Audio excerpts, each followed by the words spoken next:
Hey everybody. Wow. So, true to form, I'm all about looking at the bird's eye view of everything. The bird's eye view of everything.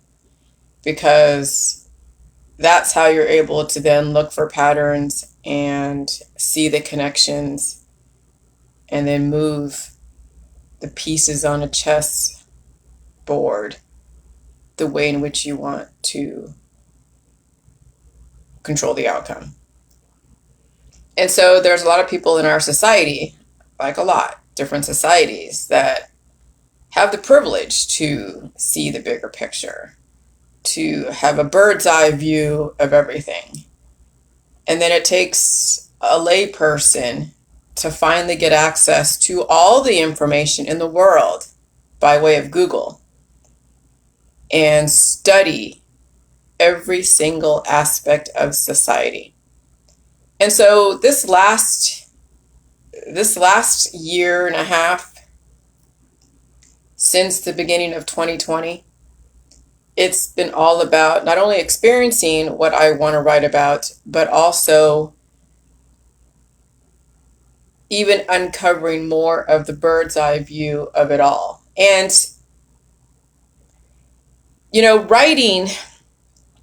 writing about whatever it is that you're interested in helps me understand the concepts and the messages that it's, trying to convey.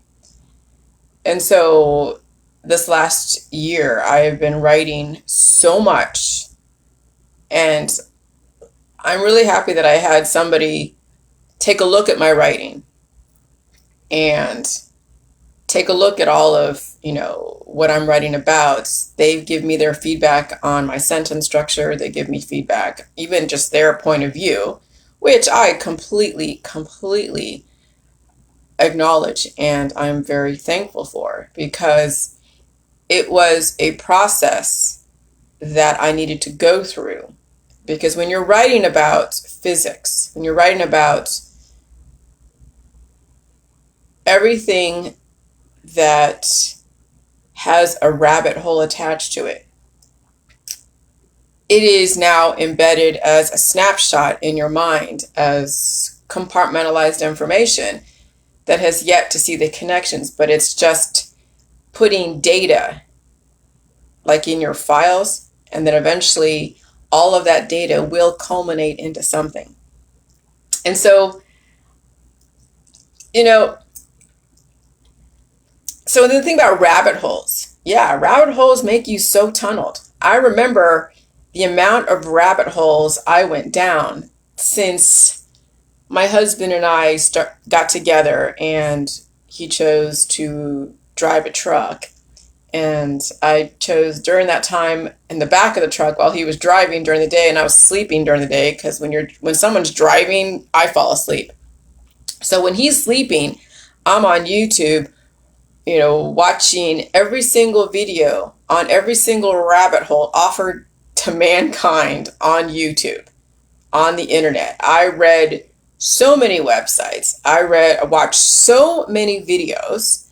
I circulated with so many different types of people and all of their belief systems. And it's just been filed in the back of my mind as just data to pull from. No different than the last, 5 or 6 months writing. It's just data. And when you're writing, you have a relationship with that information. Though haven't really figured out the conclusion yet, but it's all information that is relevant and it's all connected. Because, what is it? The laws of thermodynamics is that nothing stands alone. When something is isolated, it actually deteriorates. It triggers entropy. That's like the first law is energy cannot be created or destroyed. Oh, no, that's that. No, that's something. Yeah, that's the first law. The second law is that entropy is when something is isolated, it deteriorates. And then also the third law of thermodynamics is when a constant Entropy is when a constant is making its way to absolute zero. So you could be plus 50 degrees, minus 50 degrees, and if you are making your way to absolute zero, that's entropy. That is the third law of thermodynamics. So I get like the bigger picture about a lot of this stuff. I mean, there is so much to it, but understanding the Trinity, that's the bigger picture, is understanding the Trinity. That there is a higher form of intelligence regardless. There's a higher form of intelligence regardless. And that higher form of intelligence is what directs things. It is. So, I mean, I'm kind of like, I'm trying to figure out how to explain all this. And I will, but I have to verbalize this. And it's not easy. But there's a way I'm going to do it. And so once I see the bigger picture, and I don't get stuck in the rabbit holes. I mean, I got stuck in the rabbit hole of Greek mythology, which is all very credible. But it's not just Greek mythology. You have the Hindu mythology, the gods. You have the Western, Jesus Christ, the gods. You have the Asian, Shintoism, Confucius, and all of these different religions and belief systems and spirituality. It's like, for me to just write about the Greek gods from a very narrow perspective, that is a rabbit hole. And so I finally just woke up this morning. I'm like, okay, now I have to put it all together. That's what I'm doing right now. So I'm writing about the Trinity. I'm writing about, the Trinity when it comes to motion, thermodynamics, cell theory, biology, and then, yes, of course, language. And then talking about the panspermia, viral panspermia, immortality, and then the Great Reset. But to understand this Great Reset, you must understand history on some level. So I made it easy for you guys to see the order of operations of how Earth came to be, okay? And take into account the Trinity, where you have the higher form of intelligence at the top of the pyramid, and then the two bases, or the two corners, or all the progressive ladders going up the pyramid is what contributes to the higher form of intelligence, supporting that. And so no matter where this higher form of intelligence came from, I don't know, but we know it's viruses. And viruses are electricity. They're in the air. But for them to actually have some kind of purpose, they must have a host, right? So wherever these viruses came from, these electrical transducers that are in everything, and the only way they can replicate is when they're part of a host. So there's a higher form of intelligence, and then there's like a big bang. And then there's the solar system, and there's the earth, and geoengineering, okay? It's not just about the Greek gods. It's about all the different religions out there that really came from this list. So you have a higher form of intelligence, which anybody can call it Hinduism, Shintoism, Confucius, Christianity, Judaism, all that, right? Then you have the Big Bang, you have the solar system, you have Earth, geoengineering, that happened way back then, Panspermia, which is basically the viral pandemics. And then the higher forms of intelligence came down to Earth, and then that's when you have then the insects, the lizards, the mammals, the apes, and then bioengineering, and then the hunter-gatherer caveman. Okay? And then civilized humans from civilization. Then you have religion. See, religion comes from the fact that they're always looking at a higher power, a creator, a sustainer. Okay? And then you have an image of man in the image of their creator. Okay? So we, as humans, are in the image of our creator, which are the higher forms of intelligence, which, yes, were like the Greek gods, the Hindu gods, Confucius, all the different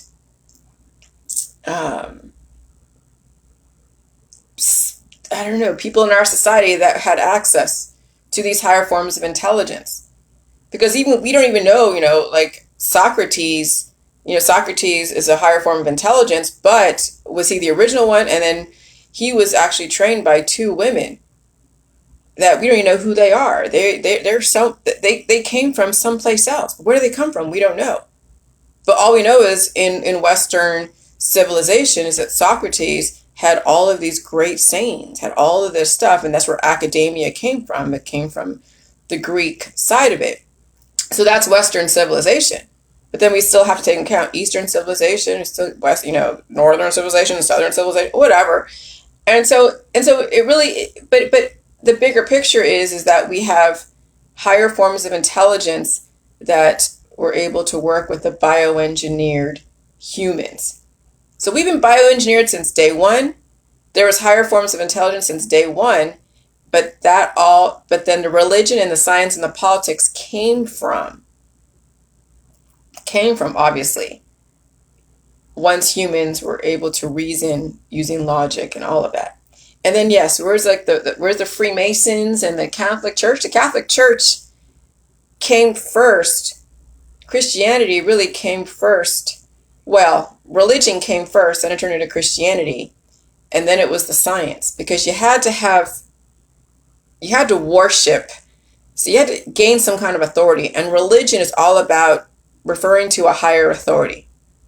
That's all religion is that there is something at the top that deems himself more intelligent, and then you have the followers. Okay? And so religion had to come first before science, because you had to first gain people's trust. You had to prove that you had more knowledge than somebody else, so they would follow you and then emulate exactly what you're putting out there. And so science actually makes sense that it does come from religion. And then you have the politics. Then you have people politicizing everything. They're politicizing religion, politicizing science, turning it into arguments, turning it into some kind of for and against. But what's missing with politics is that are the humans that are politicizing things wanting to rise above that and be the higher form of intelligence and not politicize things, and not go down the rabbit holes. And so then you have the Great Reset. Okay? And so this does give credence to geoengineering. It does give credence to earth morphing, climate change. Geoengineering is no different than what they did way back in the beginning. When Earth came to be, you had to geoengineer the Earth to make room for and to allow panspermia, viral pandemics, to then allow the higher forms of intelligence to start making the animals. Because you're seeing right now, animals are being affected by this virus, right? You hear about Ohio and Indiana.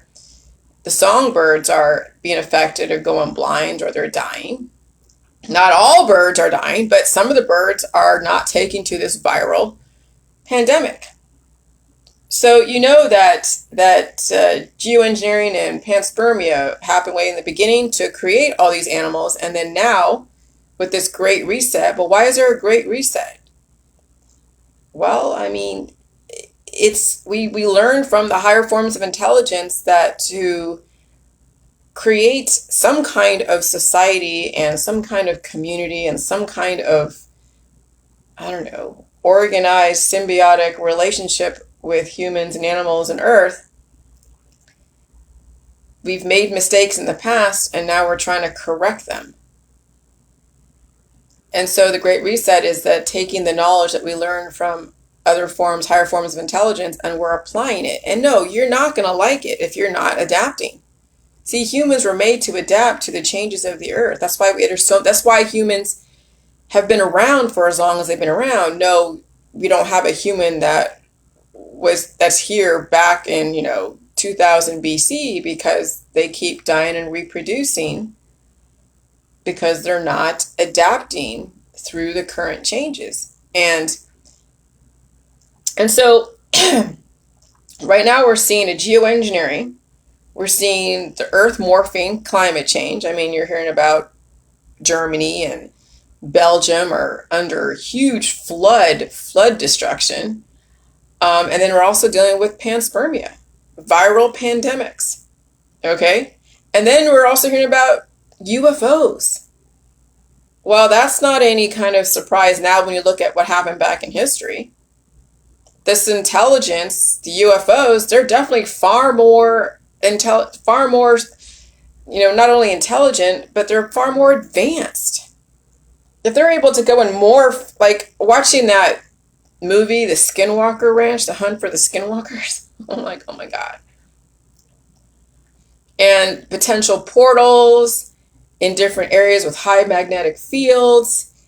Yeah, I absolutely know that there's definitely different wormholes between dimensions. I mean, come on. There's a lot more going on than just your 1 or 2-dimensional, 3-dimensional reality right now. I know there is, obviously. Shit, just me dealing with this COVID and having the things that I've been having, just the realizations that I've been having, is just like, holy crap. Imagine if all of humanity actually evolved to a certain level. We wouldn't have all this crap that's going on. So intelligence and UFOs happening now is not surprising during this period of reset, no different than way back in the beginning when mankind was first bioengineered from a prototype. And so, of course, you have the insects and the lizards and the mammals, and the apes still exist, and bioengineering. And so now we're watching humans going back to the caveman. The organic humans that want to be organic, the off-gridders that want to be nomadic and live in their trailer and their mobile home, just going from different place to place. You're almost repeating your caveman ancestral roots. Why regress? But yes, humans are regressing because they don't understand where they came from. They don't understand they've been bioengineered. Earth has been geoengineered.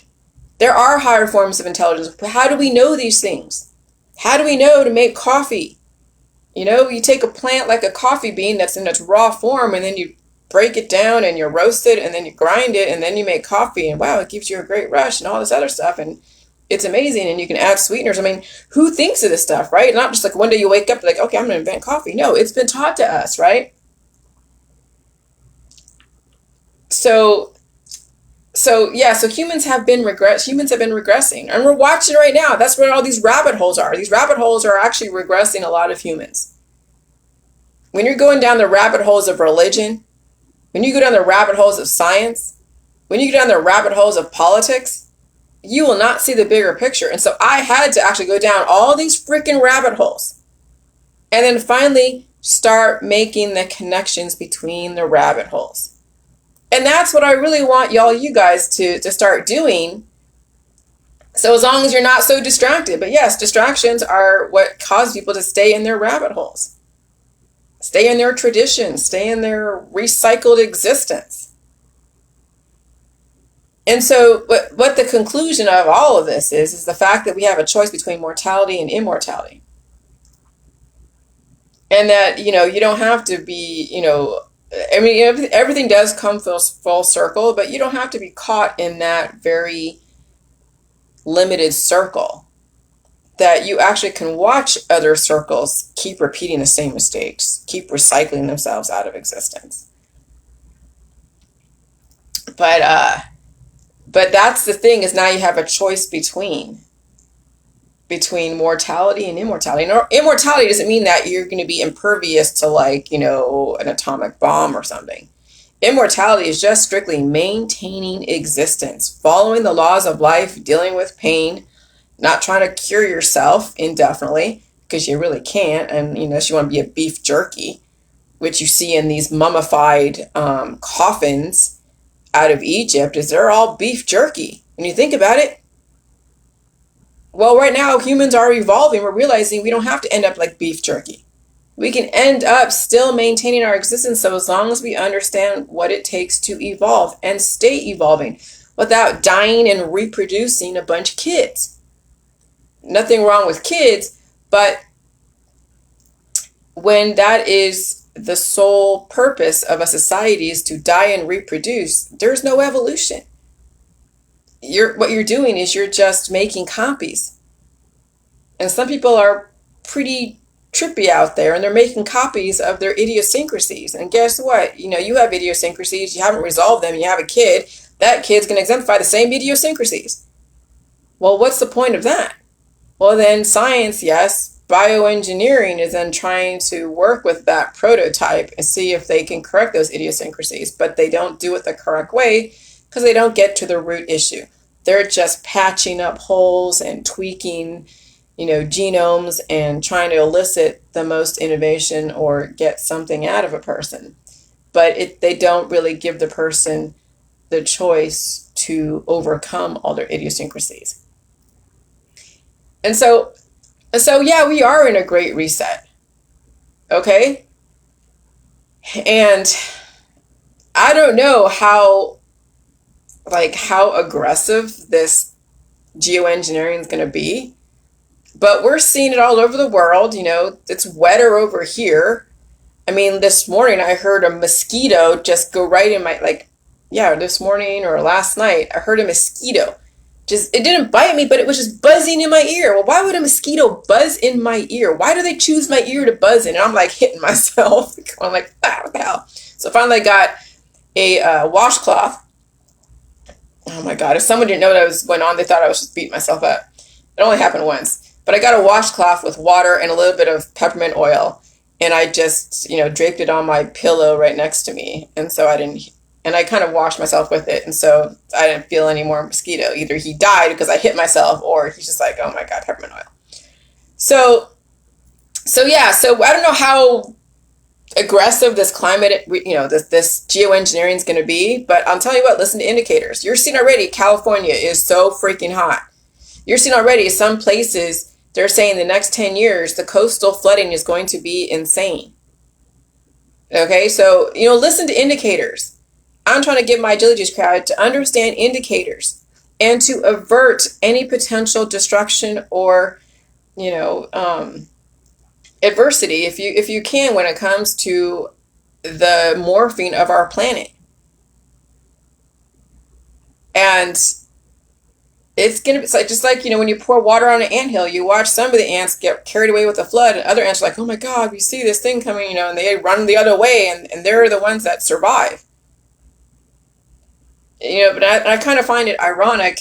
It's kind of funny how people who hate America, they left America thinking America is going to fall by the NWO. So they're living in Mexico or other places. And these third world countries are like popping up with just civil unrest. And they have now a lot more problems because of lack of food and the climate is really intense. And the Americans who had it good here, who left, now are probably stuck because of the pandemic. Maybe they'll come back if they're allowed to come back, if they haven't given up their citizenship. But I'm telling you, it's not about moving to a different country to gain peace. It's not leaving your area. It is leaving to some extent areas that are more prone to this earth morphing. But moving to Mexico because you think America is going to fall is like asinine, in my opinion. You figure out the indicators where you live and you avert them. I would not move back to California.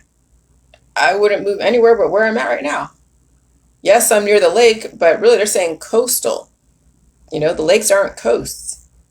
I would not live on, the Jersey Shore. I wouldn't live in, over there in LA next to the ocean. I wouldn't live anywhere next to the ocean at this point. So right now you're seeing the list of how I'm going to start off with this book. Now I'm not going to go into insects and lizards. I'm just showing you that this is the order of operations of how Earth came to be. And also prove that, yes, we are in a great reset. Panspermia is viral pandemics, and they're going to take out those that don't have what it takes to adapt. They're going to take out those that are underweight, overweight, who don't understand balance. Viral panspermia is going to take out anyone that chooses not to evolve. That's what it really comes down to. And so all the writing that I did this last couple months has been like a study. It's been like going to college and you're having to write term papers and book reports and, taking tests on, the basics of physics and chemistry and biochemistry and social studies and history and all of that, and language. I mean, I think I covered almost all core subject matters this last year.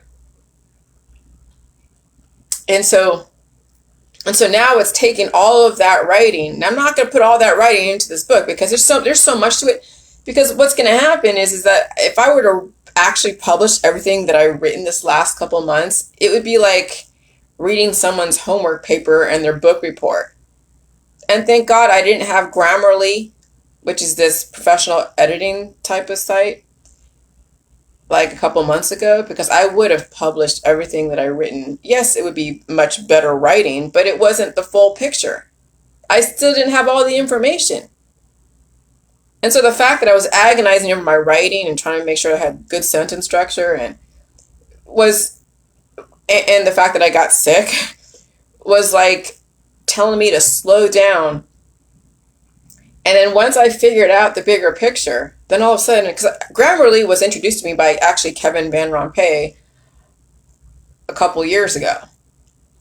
But I kind of played with it, but then I really didn't really see. I tried to add it to my Microsoft Word, but it said, oh, you had to disable your editing on Word in order to put Grammarly. And I was like, I didn't want to do that yet because I wasn't sure exactly how Word was, how advanced Word was, and I didn't want to take on a program and an app yet. And then I have an editor that's kind of helped me with certain things, and she did give me some feedback on stuff. But I don't want to be subject to anybody's influence either. And so I just, I'm helping her with whatever she's doing, and she's helping me look at my writing and stuff. And then finally, when I figured out that I got to go in a whole different direction, and all of that very meaty stuff, it will still be in the book, but won't be, I'll be taking out a lot of stuff, but there'll be some very detailed stuff that people need to understand because it supports the main points. But then I figured out, okay, she's going like, okay, Jillian, how many times are you going to send me a new introduction with all this, editing that I did and helped you out with this stuff? And you got to now finally just get your stuff to figure it out and then send me the whole thing, because this piecemeal stuff is like, okay, you're not going to use everything, and I can't waste her time, right? And she's been such an angel working with me on this. But it was a process I needed to go through. Not that I knew that I had to go through that process. It was just going through the process, right? So then I'm like, you know what? During this time while I'm writing, maybe I'll use Grammarly.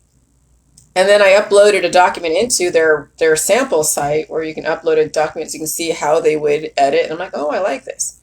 So there's a free version of Grammarly where it helps with certain words or too many words and typos. And then there's a more advanced for the individual, and then also for then teams, like for business. I'm not going to do the teams or business. I'm going to do more for the individual. So right now, I'm going to use Grammarly, the free version, until I'm ready to then buy the premium version. Because now that I finally organized my head with all this information, then it's about the sense and structure. It's about wordiness. Maybe there's certain things I need to, and I think the advanced version is going to say, okay, you have passive voice, you have present voice, you have perspectives, So they're going to go more advanced on, and maybe even subject matter. I don't know, but I'll see that. But right now, I'm happy with the free version, just kind of cleaning up a little bit of the basic language stuff that I just don't think about, or I'm going so fast. So that this is the morphing and the evolution of me. Obviously, you're watching. And then I'm putting everything out there. I don't care if people take this information and do whatever. Because when you think about it, immortality is immortality, and you have to prove it. And it's going against everything in the medical holistic system. So anyone that writes about immortality, they got to get off the J juice at some point. You can't be promoting J juice all the time for immortality, because J juice, when you use so much of it over a long period of time, it's going to put you in a cured state. So really, immortality is about dealing with the viruses, dealing with the symptoms. It's about coughing. It's about releasing mucus. That's not really, exciting to those that want to write a book about immortality and J juice, thinking that they're going to do something different than me. No, it's about dealing with your symptoms. But as soon as you start doing J juice, when you get a symptom, you're not going to get the evolution. You're going to put yourself in a cured state. Yes, I can understand someone who is at a major deficit needing help with the energy of getting mucus out. I get that because I did a shot when I wasn't sure how bad this cough was going to be. So when I was going through that coughing episode a couple weeks ago, I did a shot. And then I just laid off it and I just dealt with the coughing in the middle of the night. I didn't do any more J juice. I ate the food supply. Yes, I felt myself get very bloated. I felt bloated. I saw just my whole body get bigger as if I was like, a full body pregnancy, not like just in my uterus, but the whole body. It was weird. It was the weirdest sensation going through that evolutionary stage of adapting to the COVID. So immortality is not like exciting. It's not glamorous because you have to adapt to the new viral entities. You have to adapt to panspermia. That's all the viruses and the different, the acids and the single-celled organisms that are able to sustain itself, on a stable planet and on a planet that has some kind of equilibrium. And then the ability to evolve. And that's where the parasites, the viruses, the parasites, the protozoa, the proteins, the fungus, and the bacteria all work in conjunction. And then, yes, a higher form of intelligence has then given us the purpose for the birds and purpose for the cats and the dogs. I see the spirit in my animal. It almost is like she's human. It's so weird. When I see her eyes look at me sometimes like she's judging me. Or she's like, don't bug me. Or she's like, hey, open the door. It's like I see the intelligence in my animal. I mean, if she didn't have a dog body, I could put those same eyes on a human and I wouldn't see the difference. So there's, the spirit of every animal and every biodiversity, every type of animal and, well, I don't say plants. Plants don't have eyes, but anything that has eyes, there's some kind of intelligence to them. There's some kind of viral intelligence, and the viruses give the intelligence. Now, there's some viruses that are stronger than others. Okay, so then you have more intelligence, and the weaker viruses, you have something like a fish. Okay, or you have something like an ant. I'm not saying that they're weak, but it's just like, they have a specific purpose, and they're very tunneled. Okay, and they have a purpose on this earth. But humans are not like ants. I mean, we are and we aren't. We do have definitely, worker ants and queen ants and all this other stuff. But we have the opposable thumbs. Ants just work with what with the earth and looking for food. I mean, I watched an ant in my house just looking for food and trying to figure out what the heck. And okay, but they can't make a table. And so, humans have an advanced form of intelligence, which means that we have to adapt to the advanced forms of viruses. And if you're trying to resist the viruses in your environment, how are you going to evolve? This environment is so aggressive, but it's aggressive for a reason. It is upgrading. So I get now why, from the ape to the caveman to civilized man, and then you have the religion, and then you have the science, and then you have the politics. Then now we're back to square one. Now we're having the caveman again. Look at how many people on your Facebook are all into the organic and the off-gridding. That's where everything is coming full circle. We're seeing generations of people that are teaching their kids that, stay away from this, stay away from that, only eat this, only eat that. And they're not getting the nutrition or the technological advancement, and they're afraid of the viruses. It's one thing to be against the therapeutics. Okay, I get it. But it's another thing to be then afraid of the viruses, and then you're taking all of your pills, powders, and supplements so you don't feel any symptoms. And then what are you doing? You're doing no different than someone taking a therapeutic, not wanting to feel, the advanced evolution. Okay? And so, so the whole Jilly Juice mentality is about adapting to the upgrades in your environment.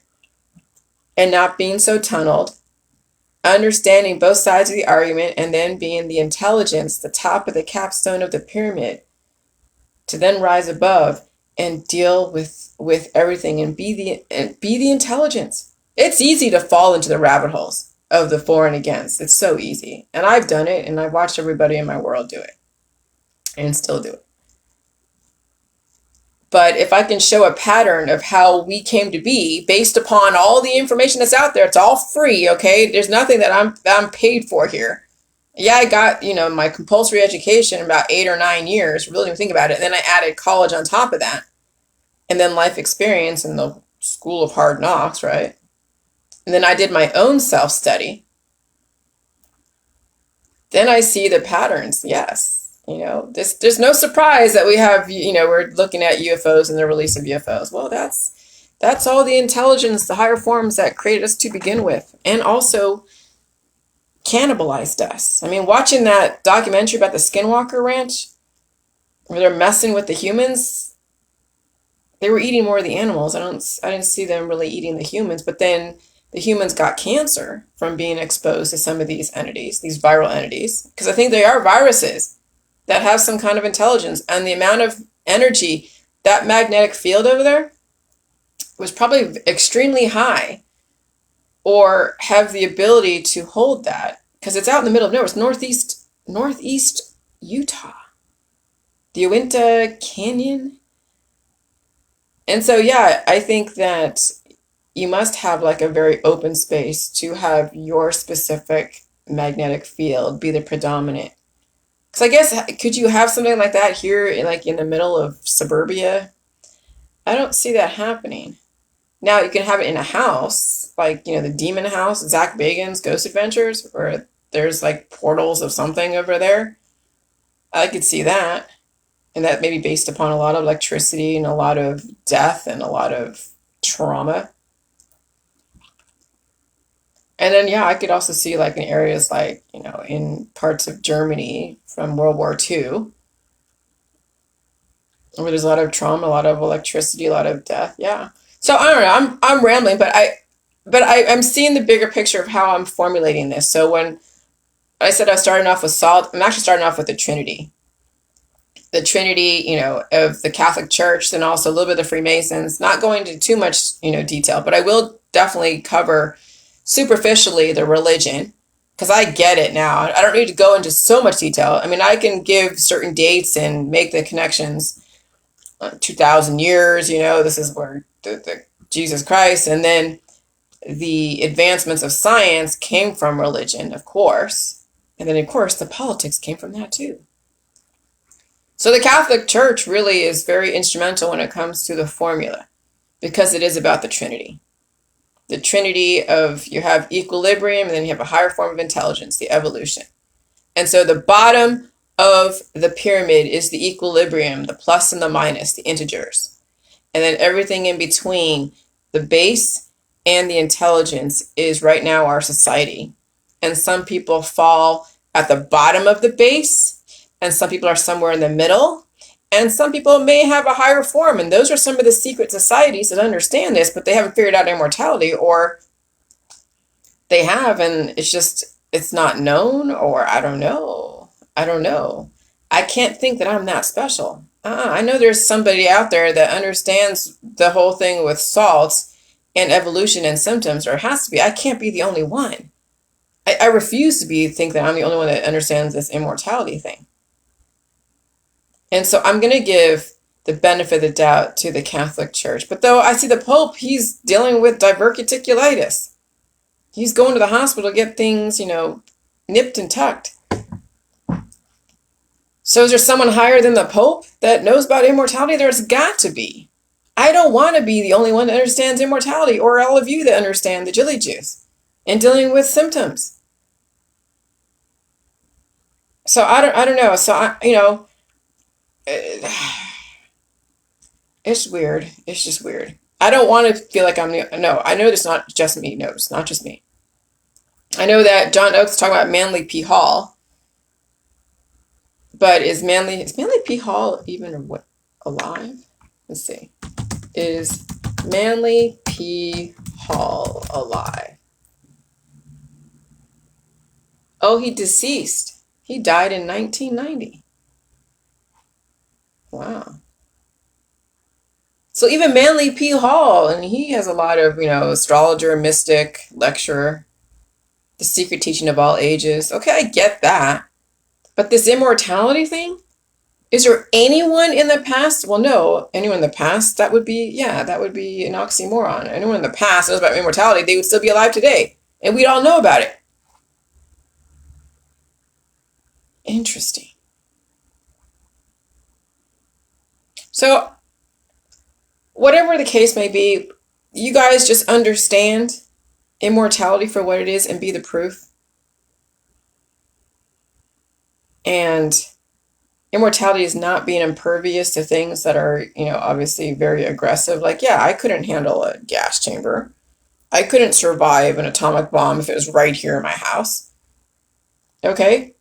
But when it comes to evolution of the environment, when someone's not intentionally trying to harm you and allowing it, yeah, immortality is just maintaining your existence. There is nothing revolutionary about immortality. It's evolutionary, is immortality, maintaining your existence despite the changes in the environment, adapting. But even the Freemasons don't understand immortality. Even the Catholic Church. How is that freaking possible? How is that even possible? The word immortality exists for a reason. There are immortal gods, but who are they? It can't be Rockefeller. He has generations of people. He's the first Rockefeller died. Rothschilds, they have generations of people, so they haven't figured it all out.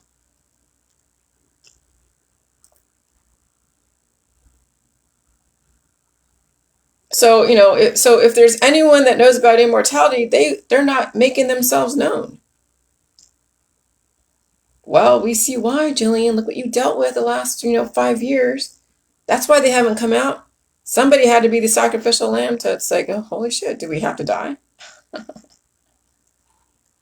I guess, I don't know. I don't know.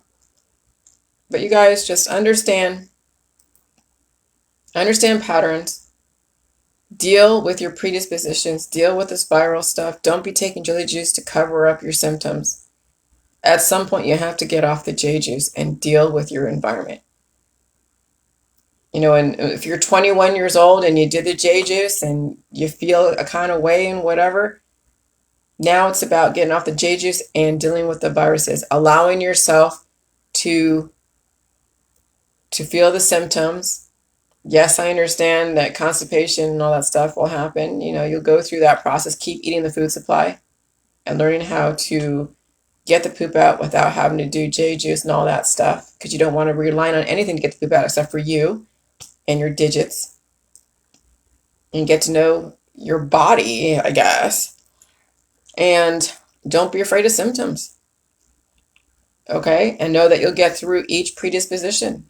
So when you're 21, you have your whole freaking world ahead of you. And when you're 30, you have your whole freaking world ahead of you. When you're 40, and then you'll watch everyone else in society just go through the cycles. That's what's going to be interesting, is watching every year, Christmas, Thanksgiving, Easter, Mother's Day, Father's Day, all the different holidays based upon history and civil rights and all this stuff. The same arguments. What should we teach our kids in school? What should we not teach our kids? Diversity. And that's fine. And now it's like, watching Netflix, and I'm watching old movies, watching new movies, and it's just watching people, and it's the world's more interesting now from this vantage point. Yes, it's going to be trippy to watch every season, winter, spring, summer, fall. And it's exciting. So enjoy this process. I'm enjoying this process. This is by far more exciting